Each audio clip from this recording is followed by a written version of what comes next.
All right. We have taken the KX Country Clubhouse on the road, a little field trip to Universal Music Canada's headquarters here in Toronto, where today it is an absolute privilege to be talking to this guy right here, Mr. Kip Moore. How are you, man? I'm good, man. Good to be here. Good, good. Welcome back to Toronto. I appreciate it. Good to be here. You look good, dude. You must work out. I don't know. Look, I think you're the only guy that can hang with our buddy Jim Cressman in the gym.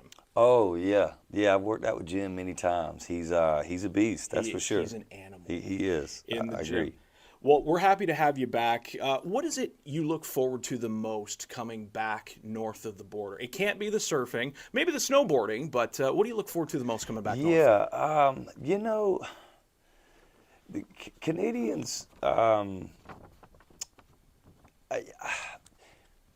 Montana and the States wrap their arms around us unlike possibly anywhere else in the States. Wisconsin maybe, but that's how we feel here in Canada. I mean, we even going out after shows and hitting up the pubs with the fans, you feel a different embrace here, and we've kind of been accepted as their own. Right. And I feel that when I'm here, that there's a special thing. So I would say that that more than anything, because when you're touring through the entire country, there's a lot of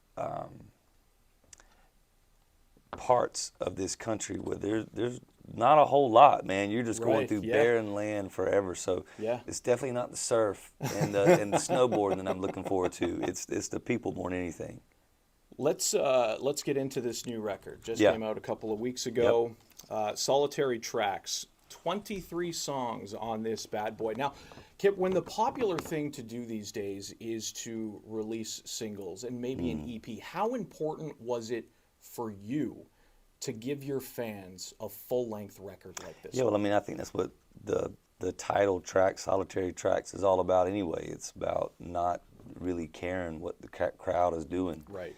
It's accepting your place on the outside fringe of society, and that's the way I've always felt, at least as an adult. So, the record was supposed to end at Southern Sun, which would have been 13, 14 songs. But I never stopped writing, and when I finished that first side of the project, they told me I had 4 months to turn it in. Okay. So to make the February 28th release date. So it wasn't like I was going to stop writing. So in that time, I had mentally shifted because that was a cathartic process. I wrote High Hopes, Solitary Tracks, and Live Inside all within a week of each other. Wow. And so I knew I was in a writing cycle at that time. I knew I had something to say and unpack. But once I had finished saying what I wanted to say at the end of Southern Sun, my whole mindset had shifted. And then you started getting songs like Alley Cat, Love and War, Live Here to Work. And the record started taking on a different tone and sound. So for me, I was just,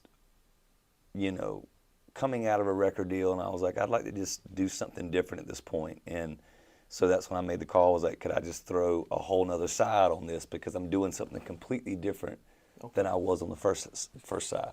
Where does the title come from? Well, the title just comes from, that was something I was working on in the middle of the night, one night at my kitchen counter, and it just comes from me, coming to grips and understanding that I'm okay with living on the fringe of where I feel like the pack is always moving, and that's where Solitary Tracks came from. So are you the kind of guy that enjoys doing things by yourself? I love it. Yeah? I love it. Yeah, I'll tour till early December, and then I'll take off by myself and go surfing for a couple months every winter. Okay. So, I've always kind of been that way. I was going to movies by myself at 16 when it's all about your friends. Yeah. I missed the 7 o'clock show with all my buddies just so I could go to the 9 o'clock show by myself. Right. So I'm okay in that, that solitude. I'm okay with my own thoughts, which can be scary at times, and your own kind of the need to look in the mirror and kind of break down the things that you don't like, the things that you need to change. The unpacking that goes into to looking at yourself. So your next single at Canadian Country Radio is the song called Bad Spot. Yeah. What's the story behind Well, Bad Spot is just, it's all a metaphor around a drop call, but it's all about, it's growth. It embodies everything that this record does, which is kind of the unpacking of understanding that you weren't quite ready for a certain thing in that time in your life, but you've had some time to process it and look at yourself and evaluate yourself and come back around and maybe be better for it this time around. About 14 years of hits. Take us back to the very first one. Do you remember where you were and what you were doing the first time you heard one of your own songs on the radio? I was in Akron, Ohio. Okay. I'll never forget it. Akron, Ohio, and I heard "Mary Was the Marrying Kind." Was the first single we ever released. QMX up in Akron, and Sue Wilson and Jody were spinning that record.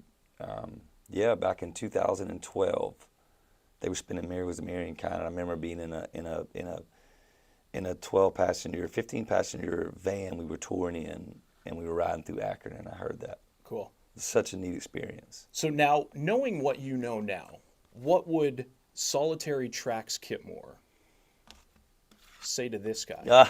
Up All Night. I would Kip say Moore. you need a new album cover.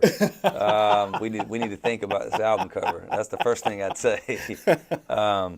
No, I'm teasing. I love that album cover. That's a handsome man right there.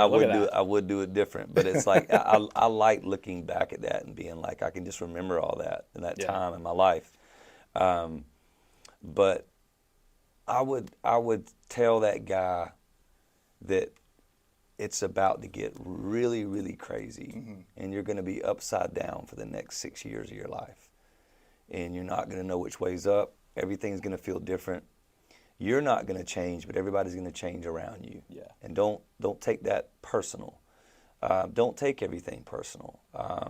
Let some things roll off of you and enjoy the moments that you're in, because it's going to be a blur. And you're not going to remember a whole lot of this. So for me, I think I would just try to be more present, which I've gotten way better at throughout my career. Sold out rooms right across the world.